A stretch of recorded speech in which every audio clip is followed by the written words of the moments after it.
Welcome to New Agent Training Part 2, Navigating the USABG website. I'm going to be your presenter today. My name is Melissa Barton-Briggs. If you have questions and you need to speak to someone here in the home office, the phone number is 614-791-1070. Today we are going to talk about using the resources in the back office. We're going to go over quick links, getting started area, help and support, the USABG library, and then the calendar. Then we're going to talk about setting up your back office, your profile information and how to upload a profile picture, your webmail, how to upload your licenses, and then the contracting area. And finally, we're going to finish with some how-tos, how to submit AV, how to order leads, and how to participate in the referral program. So let's get started. Back office resources. When you log into the back office, you should see a box that says Quick Links to the left. These are the items that are most frequently used by our agents.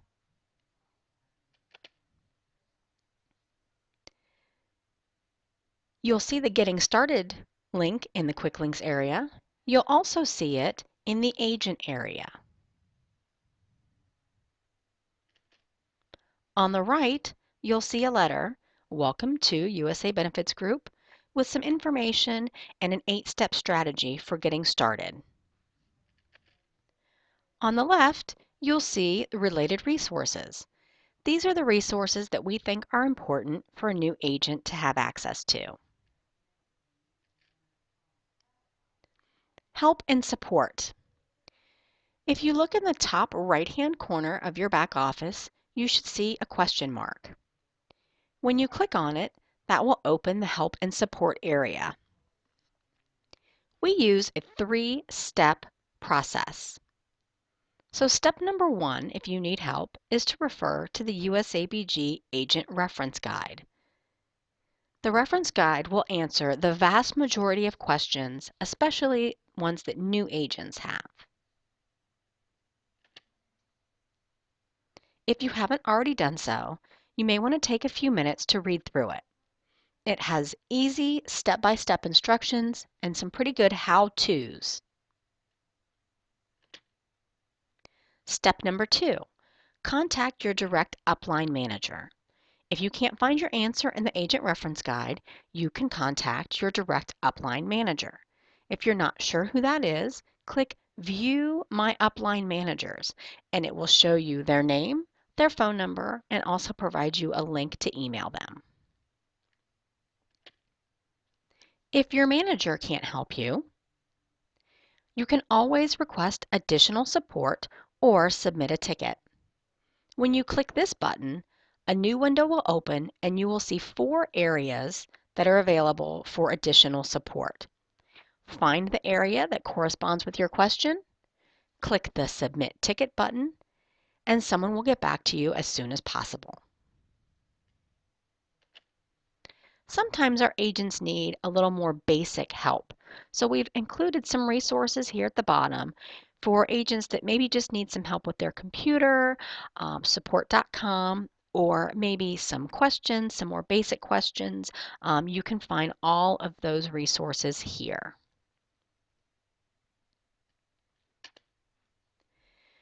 The USABG library. Again, something that you can find in the Quick Links area. You can also find it by clicking on Resources. So on the right, you'll see a message board. This is where you'll find any information that Don has decided is important for the agency as a whole to have. This is a perpetual message board, so if something was posted in January, it's probably not deleted. You can just scroll down to the date or the approximate date that you know it was posted, and you should still find the link and the information there. On the left, you'll see a series of folders. The topic listed here. I want to point out a few. And If you open this folder, you're going to find the new agent trainings on demand, some iBoomerang trainings, some trainings that were provided by our carriers, as well as some great instructional videos that we've posted on YouTube. Carrier resources. Inside this folder, you're going to see a folder for each of our carriers, along with information about their product availability. If they are having a contest, that information might be there as well. Any information related specifically to a carrier can probably be found in carrier resources. ACA information. This is where you're going to find information on the Affordable Care Act, including information such as where you need to send your certificates for the carriers in order to be eligible to sell on exchange plans. The USABG calendar. This is the home view. So in order to add things to your calendar, you're going to want to click on Settings, and then you're going to want to expand whichever item you want to add to your calendar. So in this instance, let's say training calendar feeds. Then you're going to select which of these feeds you want to add to your calendar.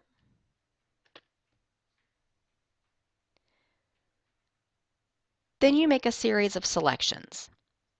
So agent trainings, add those, yes. Select a color, and then save. You continue this process for each of the feeds that you want to add to your calendar. And then if you look at your calendar again, you can see the items that you've added and how they are color-coded.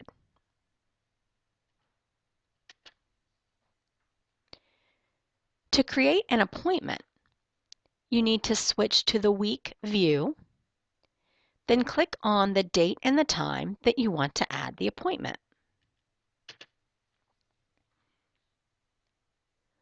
Again, you'll enter information and make a series of choices. So you're going to enter the appointment's name, any notes that you have, whether or not this is a sales opportunity or a standard appointment, and then select a color. If it is a sales opportunity, you're also going to select an appointment value.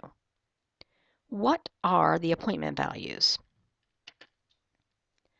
This is a rating system that we use to quickly see the value that we're giving to each appointment. So for instance, a 5 is a customer that is extremely interested, or maybe they've already agreed to purchase a product. You have a high anticipation of making a sale here. So not only do we want to see that we anticipate a sale from here, we also want to use this as a suggested time frame for our appointment. So the ranks go from 5 down to 1.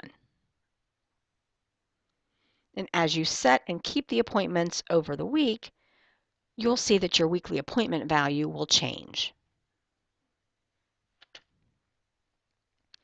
If you're creating an appointment that is not a sales opportunity, you're going to still enter the appointment name, the time, but then you're going to say it's a standard appointment and it won't have a star value.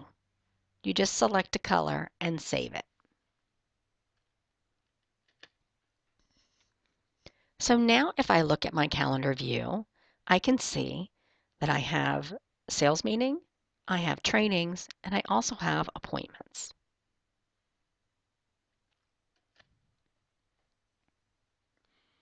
If I look at the month, I can see the same thing, including all of my various color-coded appointments. What I have scheduled for today is always going to show on my home page under today's agenda.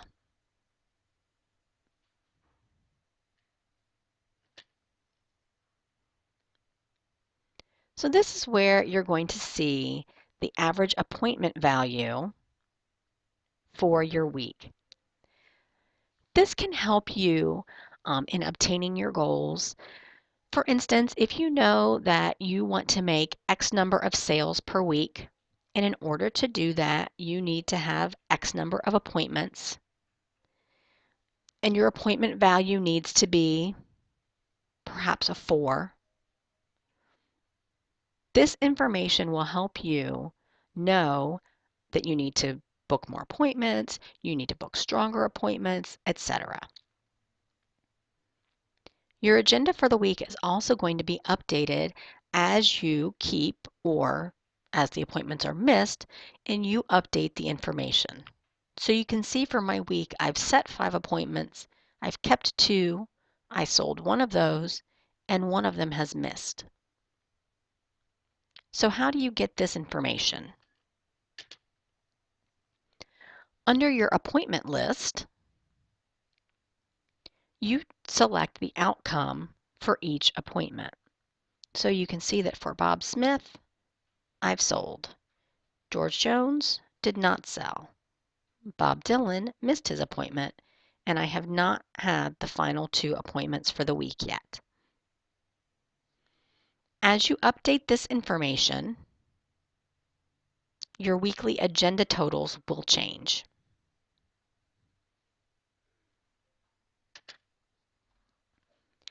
If you have additional questions, you can refer to the calendar guide. There are videos as well as this information explained again.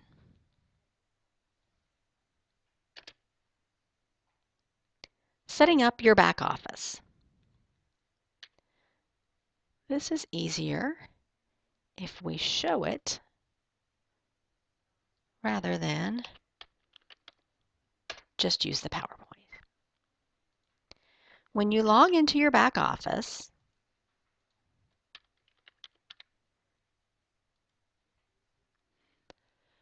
this is what you should see. The first thing that you want to check is your profile information. So if you click on My Account and then Profile, you will see all of your profile information. This information is based on the information you provided when you enrolled as an agent with USA Benefits Group. If something is wrong, simply put your cursor in the box, make the appropriate change, and click Update Profile.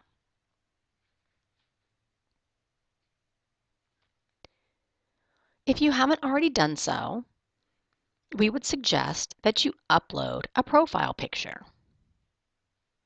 To do that, simply click on Upload New Profile Picture.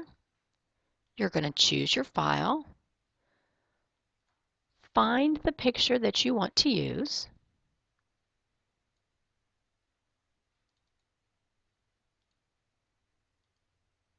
and select Update Profile.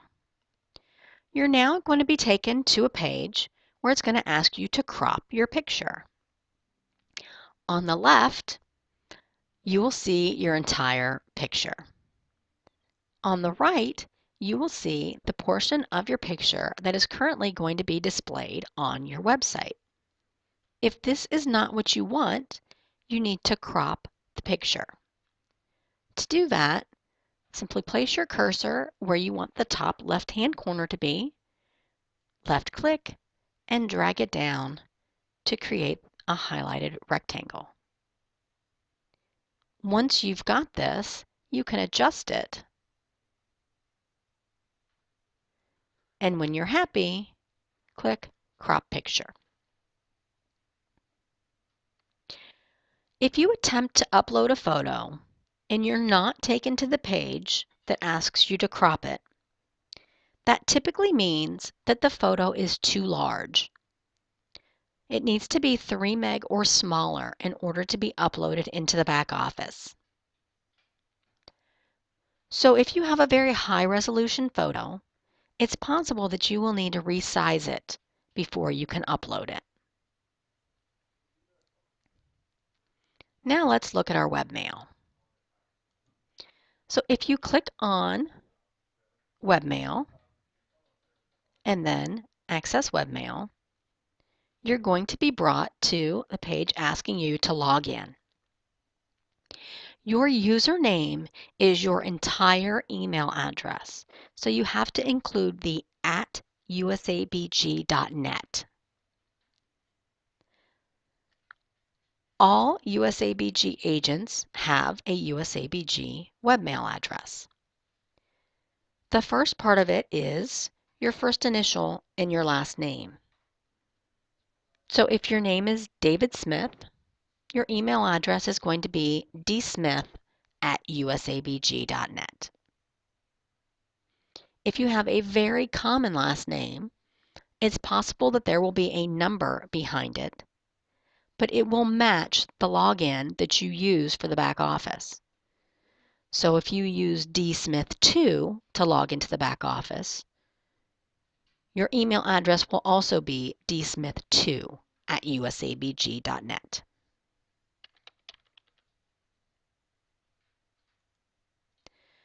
Your password is the same password that you use to get into the back office. When you click Login, this is what you should see.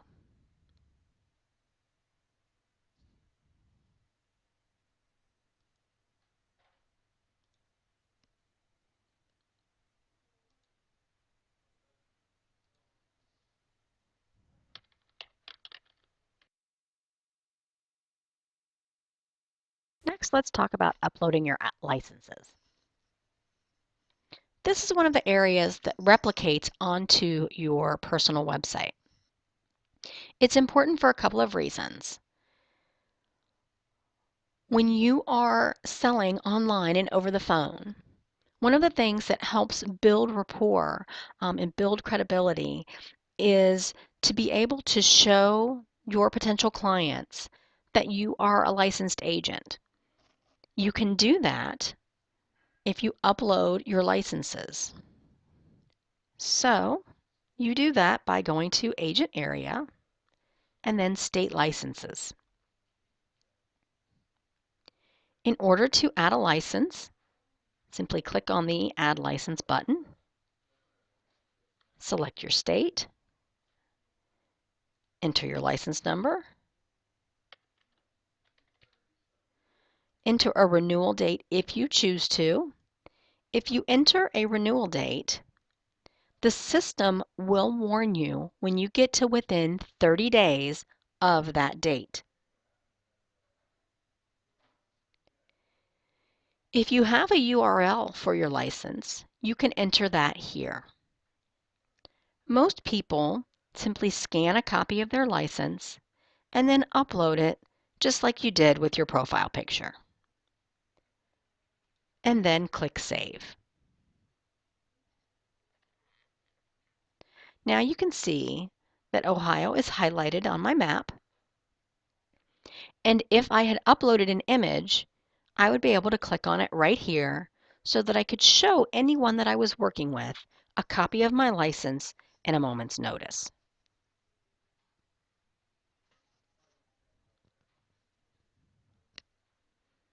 You continue this process for each additional state.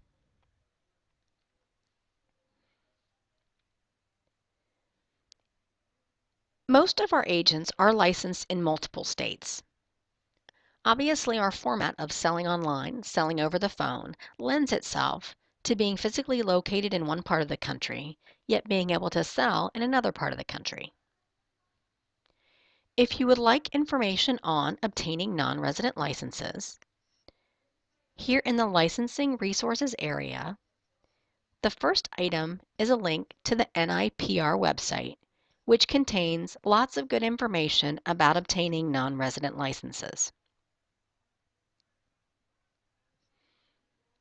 If you choose to obtain additional licenses, you will need to add those to any of your current carrier appointments.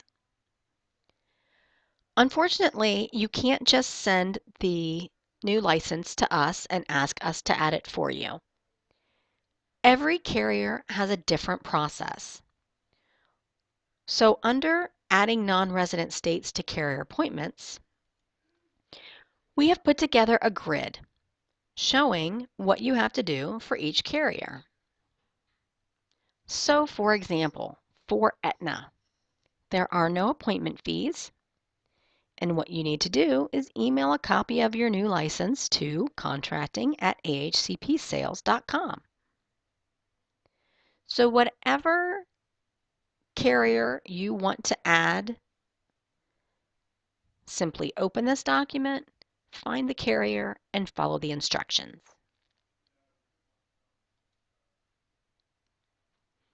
Now let's look at the contracting area.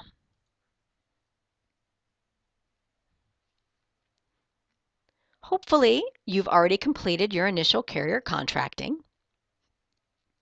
When you look in this area, you should see two separate areas.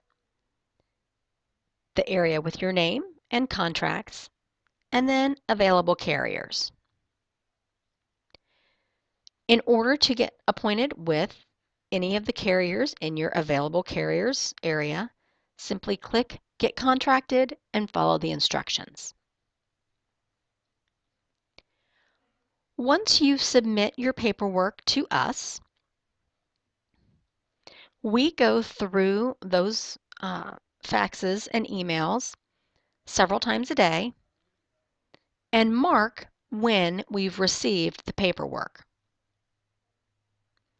So if it has been more than 1 or 2 business days since you believe you submitted your paperwork, again, business days, and it's not marked in your back office, that probably means that we did not receive it and you may want to resend it. Once Anita goes through the paperwork to make sure that everything is okay and submits it to the carrier, she will mark that date as well. If there's been a significant amount of time since when we received your paperwork and it hasn't been sent yet, you may want to check your contracting notes area. If Anita is missing something, she will enter that in the contracting notes, as well as sending an email to the agent. So if you see notes here, check your email, follow the instructions in the email, send whatever documents she's looking for back, and you should be all set. These notes never get deleted. They are for our use. So if you see a note here, but your paperwork has been submitted, you can disregard it. Obviously, she got whatever it was that she needed, or she wouldn't have been able to submit it. Once your paperwork is submitted, you will begin to receive welcome emails from the carriers. When that happens, you want to click on this edit pencil under More Info and enter the information that they're giving you. For instance, a writing number. Entering a writing number in a carrier's contract information area is what signals our system to allow you to submit AV for that carrier. So if you try to submit business and you don't see the carrier listed, you may want to come check here and make sure that you've entered your writing number. You can also enter the login and password that the carrier has given you for their website. This is not mandatory, but if you just want an additional place to keep this information, you can enter it here. You can ignore agent recruiting number. We no longer use this. Then simply click Update Contract. If it's been 2 or 3 weeks since your paperwork has been submitted and you haven't heard anything from the carrier yet, you can follow up on the status of your appointment. Unfortunately, we are not able to follow up on your behalf, but if you look in this area under Agent Services to follow up. Sometimes it's the carrier directly, and sometimes it's not. So you always want to make sure to come to this area and call the number listed under Agent Services.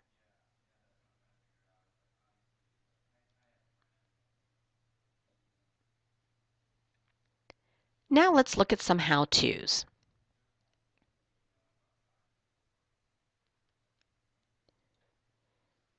To submit business, you're going to click on the Submit AV button. Here you'll see the AV Tracker guidelines. It is very important that these are followed at all times. So please take a couple of minutes to read over them and understand them. If you have any questions about the tracker guidelines, your upline manager would be happy to answer them. So the first thing you're going to do is select the coverage type.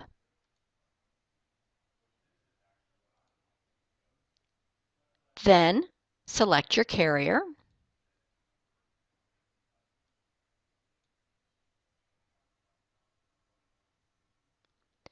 Then you're going to enter the product if you choose to, and the term length.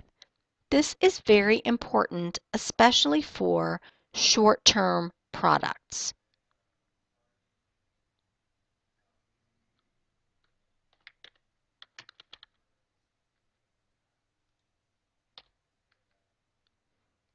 Enter your state, and you need to enter the policy number or the application number. For carriers that don't offer this, per the AV Tracker guidelines, you need to enter the client's first initial, and last 4 digits of their social.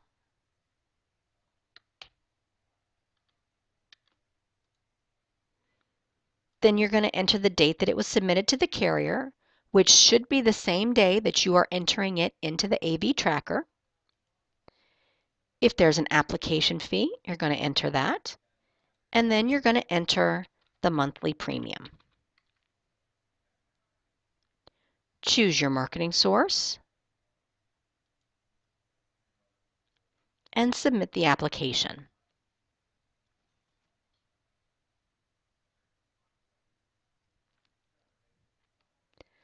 If you need to make adjustments or updates to the application, simply click on the Edit pencil.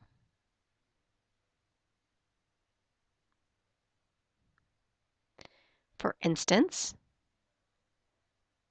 when the policy has been issued, when you were paid, and perhaps any comments.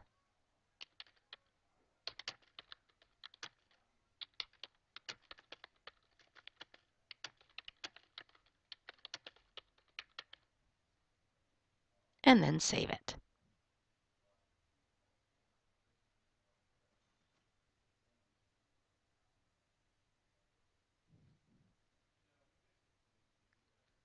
Now let's look at how to order leads. If you go to the library, there is a folder that says Leads. If you open it, there's information here about various lead sources.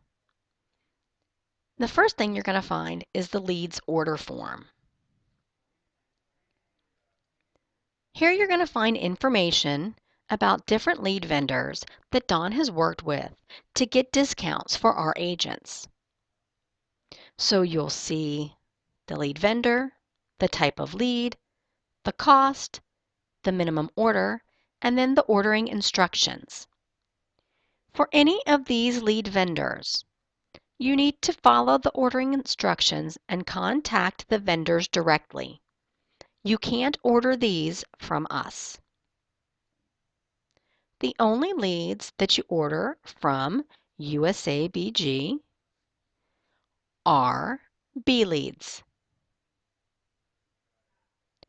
If you'd like to order B leads, simply fill out the information, select the state, and fax it or email it. If the state that you're interested in is not listed, that means we don't currently have them. So you'll need to check back to see when we restock our supply.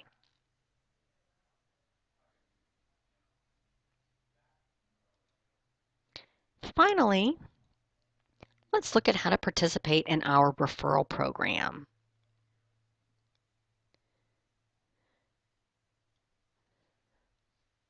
Dawn has made arrangements with restaurant.com so that our agents can buy codes at a reduced rate to use for dining certificates for their clients. If you would like to participate in this program, again, simply fill out the form and submit it via fax or email. If you'd like to see which restaurants participate in your area, you can click on the link, click Browse Available Restaurants, enter your zip code,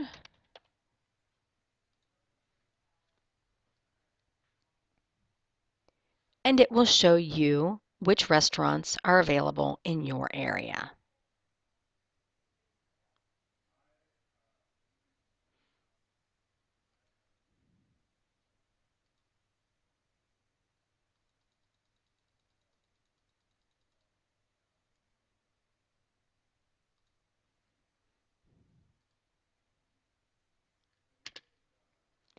And here is your training code for today's training. 6E1448. Thank you for joining me, and again, if you have additional questions, please feel free to contact your upline manager.